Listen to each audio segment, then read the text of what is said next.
Hi అండి, welcome to సాయిస్ kitchen. బాగున్నారండి మీరు? మేమైతే బాగున్నామండి. ఇప్పుడైతే మీకోసం నేను పండు మిరపకాయలు ఇంకా టమాటార్ పచ్చడి అయితే మీకు చేసి చూపిస్తానండి. సింపుల్గా చేసుకోవచ్చు, అప్పటికప్పుడు చేసుకోవచ్చు అండి. ఇవి టిఫిన్స్లోకి దేనికైనా సరే బాగుంటుందండి. ఇదైతే నేనైతే ఒక హాఫ్ కేజీ వరకు టమాటార్ తీసుకున్నానండి. హాఫ్ కేజీ పచ్చిమిర్చి అండి, హాఫ్ కేజీ ఉంటాయి. హాఫ్ కేజీ పచ్చిమిర్చి, హాఫ్ కేజీ టమాటాలు అయితే తీసేసుకున్నానండి. తీసేసుకొని ఒక పెద్ద నిమ్మకాయ సైజు అంతా చింతపండును అయితే తీసేసుకున్నాను. ఇందులో రేకులు లాంటివి, పిక్కలు ఇవన్నీ కూడా మంచిగా తీసుకున్నానండి. ఇవి మంచిగా క్లీన్ చేసుకొని పెట్టేసుకున్నాను. ఇప్పుడు ఇవైతే కట్ చేసుకుందాం. టమాటాలను అయితే చూడండి, ఇవి ఉంటాయి కదండి, ఇదైతే తీసేసుకోవాలి. ఈ మూడుకు లాంటిది తీసేయాలండి. ఈ విధంగా తీసేసుకోవాలి. అన్నీ కూడా ఇంతే అండి. ఈ మూడుకలు అన్నది తీసేసుకోవాలి. చూసారా, ఈ విధంగా తీసేయాలండి. అన్నీ ఇదే విధంగా తీసి చూపిస్తాను. చూడండి, ఈ విధంగా అయితే తొడుగులు తీసేసుకున్నానండి. తీసేసుకొని టమాటాని పక్కన పెట్టేసుకొని ఈ పండు మిర్చి ఉంది కదండి, ఇవైతే చిన్న చిన్న ముక్కలుగా కట్ చేసుకుందాం. ఇవి మంచిగా కడిగి తుడిసి ఉంచుకోవాలండి, తడి లేకుండా చూసేసుకోండి. చూడండి, ఈ విధంగా ముక్కలు కట్ చేసుకోవాలి. వీటిని కూడా ఈ తొడుగులు తీసేసుకోవాలండి. మిర్చివి తీసేసుకొని చిన్న చిన్న ముక్కలుగా కట్ చేసుకుందామండి. చూసారా, ఈ విధంగా అయితే చేసేసుకోవాలి. చూడండి, ఈ విధంగా చిన్న చిన్న ముక్కలుగా చేసేసుకోవాలండి. అన్నీ కూడా ఇదే విధంగా చేసేసుకుందాం. చూడండి, ఈ విధంగా అయితే పండు మిర్చిని అయితే చిన్న చిన్న ముక్కలుగా కట్ చేసుకోవాలండి. కట్ చేసుకొని ఒక మిక్సీ జార్ తీసుకుందాం. నేను ఈ టమాటాలను కూడా చిన్న చిన్నగా కట్ చేసి పెట్టుకున్నానండి. దీనికైతే కొద్దిగా కూడా తడి తగలకూడదండి. తడి తగిలిందంటే పచ్చడి అయితే పాడైపోద్దండి. ఇదైతే నేను టమాటాని చిన్న చిన్న ముక్కలు చేసుకొని పక్కన పెట్టేసుకున్నాను. ఇప్పుడైతే ఒక మిక్సీ జార్ తీసుకుందామండి. మిక్సీ జారు తడి లేకుండా చూసుకొని ఇవైతే మిక్సీ పట్టుకుందాం. మెత్తగా మిక్సీ పట్టుకోవాలండి.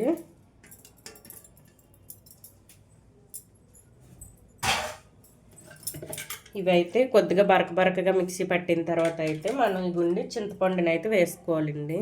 చింతపండుని అయితే మంచిగా కడిగి పెట్టుకున్నాను. చూడండి, ఇదైతే వేసుకుందాం. ఇప్పుడు ఇదైతే బరకగా మిక్సీ పట్టుకోవాలండి. ఇప్పుడు చూడండి, ఈ విధంగా అయితే బరకగా మిక్సీ పట్టుకోవాలి. ఇప్పుడు ఇందులో కొద్దిగా సాల్ట్ వేసుకోండి. కల్లుప్పు వేసుకుంటానండి నేనైతే. కొద్దిగా వేసుకోండి, చాలకపోతే తర్వాత వేసుకోవచ్చు. చూడండి, కొద్దిగా వేసుకుంటాను. ఇప్పుడు ఇందులో మనం కడిగి నానబెట్టుకున్న చింతపండును అయితే వేసుకుందామండి. ఈ చింతపండును వేసుకొని మరొకసారి మెత్తగా మిక్సీ పట్టుకోవాలండి. ఇది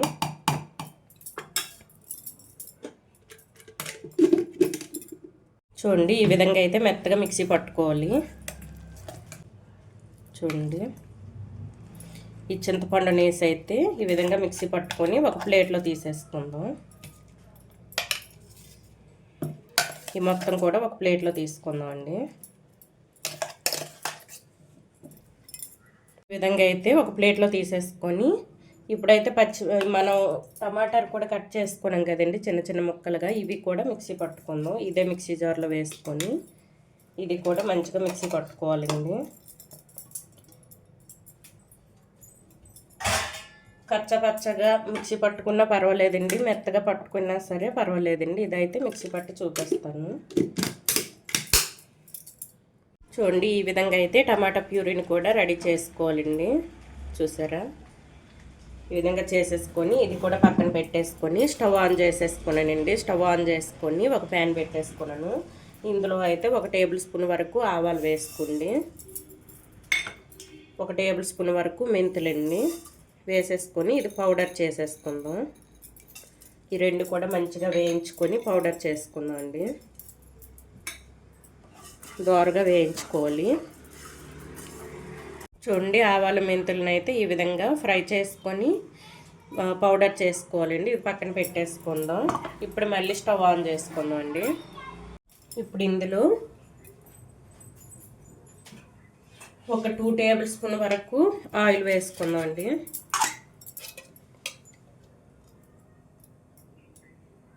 చూడండి 2 టేబుల్ స్పూన్ వరకు ఆయిల్ వేసేసుకున్నాను. వేసేసుకొని ఇప్పుడు ఇందులో అయితే మనం ముందుగా మిక్సీ పట్టి పెట్టుకున్నాం కదండి మిర్చిని అయితే పండు మిర్చిని ఇదైతే వేసుకుందాం. ఈ పండు మిర్చి పేస్ట్ని అయితే వేసుకొని మంచిగా వేయించుకోవాలండి. ఈ ఆయిల్ పైకి తేలేంత వరకు వేయించుకొని తర్వాత అయితే టమాటాని అయితే వేసుకుందాం అండి. ఇదైతే మంచిగా వేయించుకోవాలి. ఇందులో ఉన్న పచ్చివాసన పోయేంత వరకు వేయించుకోవాలండి ఈ పండు మిర్చిని. చూడండి ఈ విధంగా అయితే మొత్తం కూడా కలిపేసుకోవాలండి. కలిపేసుకొని ఈ ఫ్లేమ్ మీడియంలో ఉంచేసుకొని మూత పెట్టేసుకుందాం అండి. దీంట్లో ఉన్న ఆయిల్ మొత్తం బయటకు వచ్చేంత వరకు వేయించుకోవాలండి. ఇప్పుడు ఇదైతే మూత పెట్టేసుకుందాం. మన పండు మిర్చిలో ఉన్న ఆయిల్ మొత్తం బయటకు వచ్చేస్తుందండి ఇప్పుడు మనం వేయించేటప్పుడు. అటువంటప్పుడు అయితే మనకి పండు మిర్చి ఇదైతే వేగినట్టండి పేస్ట్ అయితే. ఇప్పుడు ఇదైతే ఫ్లేమ్ మీడియంలో నుంచేసుకొని మూత పెట్టేసుకున్నాను.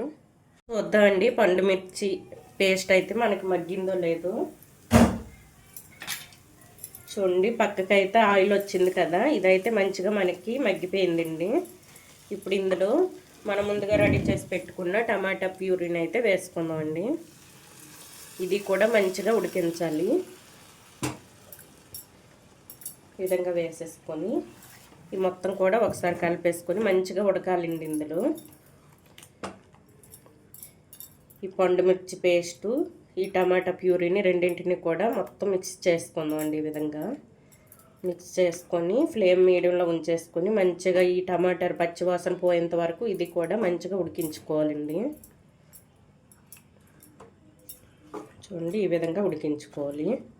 ఇప్పుడు ఇందులో కొద్దిగా సాల్ట్ వేసుకోండి. నేను ముందైతే కొద్దిగా సాల్ట్ వేసుకున్నాను కదండి మనం మిక్సీ పట్టుకునేటప్పుడు. ఇప్పుడైతే ఇంకొద్దిగా సాల్ట్ వేసుకుందాం. ఈ పచ్చడికి సరిపడా సాల్ట్ అయితే ఇప్పుడే వేసేసుకుందాం. ఇందులోని కొద్దిగా జీరా పౌడర్ అండి, జీలకర్ర పొడి వేసుకోండి. ఇందులో కొద్దిగా చూడండి మనం ముందు మిక్సీ పట్టుకున్నాం కదండి ఆవాలు మెంతుల్ని, ఈ పౌడర్ కూడా వేసేసుకుందాం. వేసేసుకొని మొత్తం కూడా మంచిగా మగ్గించుకోవాలండి. ఇవంతా కూడా మంచిగా మగ్గి మసాలాలు ఇవన్నీ కూడా దీనికి పట్టాలండి. చూడండి ఈ విధంగా మొత్తం కలిపేసుకొని ఇప్పుడైతే మూత పెట్టేసుకుందాం. మూత పెట్టి ఇందులో ఉన్న ఆయిల్ పైకి తేలేంత వరకు ఉడికించుకోవాలండి. ఈ టమాటా ప్యూరీ మొత్తం కూడా దగ్గరికి పడిపోతుందండి. అప్పుడైతే ఆఫ్ చేసుకుందాం. చూడండి ఈ విధంగా ఇప్పుడు ఇదైతే మూత పెట్టేసుకుందాం అండి. టమాటాలు మనకి మంచిగా మగ్గిందో లేదో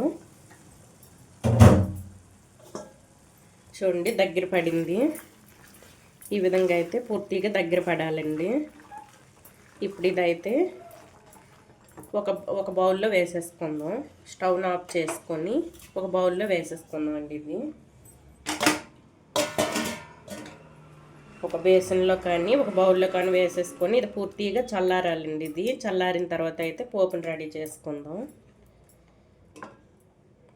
ఈ విధంగా బేసన్లో వేసుకొని ఇది పూర్తిగా చల్లారనిద్దామండి. చల్లారిన తర్వాత అయితే పోపు వేసి చూపిస్తాను.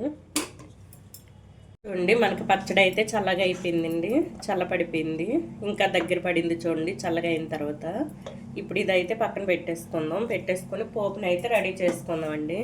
దీనికోసం అయితే ఒక ప్యాన్ పెట్టేసుకున్నాను. పెట్టేసుకొని చిన్న కప్పుతో ఒక 1/2 కప్పు వరకు ఆయిల్ వేసేసుకోండి. చూడండి కప్పుతో ఒక 1/2 కప్పు వరకు వేసుకుంటాను. వేసేసుకొని ఇందులో 1 టేబుల్ స్పూను శనగపప్పు వేసుకోండి. ఒక 1/2 టేబుల్ స్పూను జీలకర్ర అండి, 1/2 టేబుల్ స్పూన్ వరకు ఆవాలు, ఇందులో ఒక 3-4 ఎండుమిర్చిని అయితే చిన్న చిన్నగా కట్ చేసి వేసుకోండి. చూడండి నేనైతే ఒక 3 వేసుకుంటానండి. ఇప్పుడు ఇదైతే మొత్తం కలిపేసుకుందాం.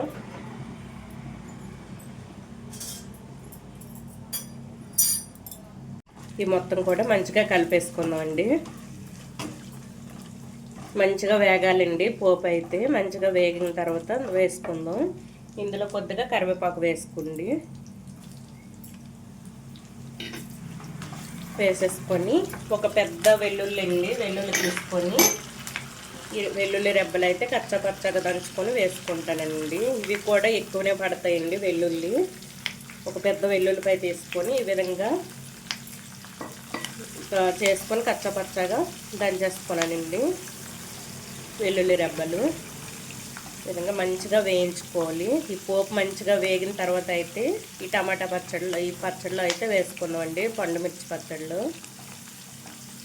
మంచిగా వేగాలి పోపు అయితే. చూడండి పోపు అయితే మంచి క్రిస్పీగా వేగింది చూడండి. ఈ విధంగా వేయించుకోవాలండి. వేయించుకొని ఇప్పుడు స్టవ్ను ఆఫ్ చేసేసుకొని ఇప్పుడైతే పోపును వేసుకుందాం అండి. పచ్చళ్ళు ఇందులో అయితే వేసేసుకుందాం. ఈ విధంగా మొత్తం కూడా వేసేసుకుందాం. ఇది ఎన్ని రోజులైనా నిల్వ ఉంటుందండి. మీరు ఫ్రిడ్జ్లో స్టోర్ చేసుకోండి, ఎన్ని రోజులైనా నిల్వ ఉంటుంది. అయితే బయటనైతే ఒక 1 మంత్ వరకు నిల్వ ఉంటుందండి. మీరు తడి చెయ్యి అది పెట్టకపోతే 1 మంత్ వరకు నిల్వ ఉంటుంది.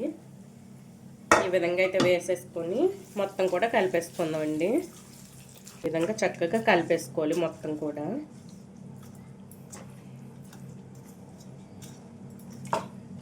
ఇంత ఆయిల్ వేసాం కానీ ఇది లాగేసుకుంటుందండి. ఆయిల్ అయితే చూస్తారా, ఆయిల్ మరి కనిపించట్లేదు. కొంచెంసేపటికే ఆయిల్ మొత్తం పీల్చేసుకుంటుందండి ఇది. చూడండి ఈ విధంగా అయితే చేసేసుకోవాలి.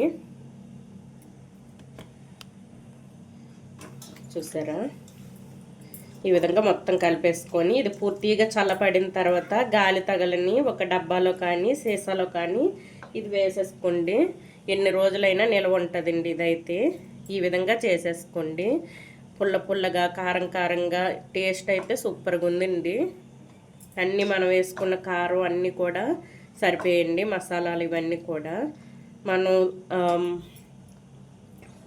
మసాలాలు వేసుకున్నాం కదండి, ఇవన్నీ కూడా మంచిగా మనకి సరిపోయి ఆవపిండి మెంతిపిండి ఇవి కూడా సరిపోయండి. ఈ విధంగా అయితే ఉంటుందండి పచ్చడి.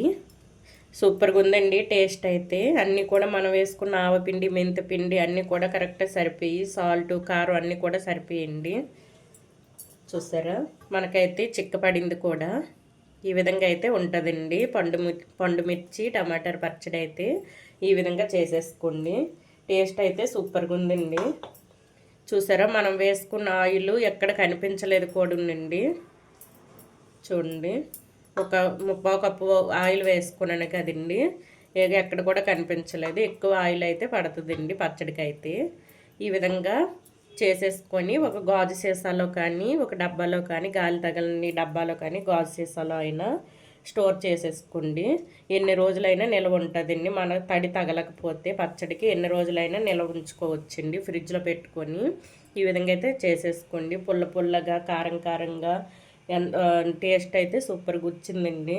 ఈ విధంగా అయితే చేసుకోండి. ఈ పండుమిర్చి టమాటర్ పచ్చడి రెసిపీ కనుక మీకు నచ్చినట్లయితే లైక్ చేయండి, షేర్ చేయండి, నా ఛానల్ను సబ్స్క్రైబ్ చేసుకోండి. ఓకే, బాయ్ అండి.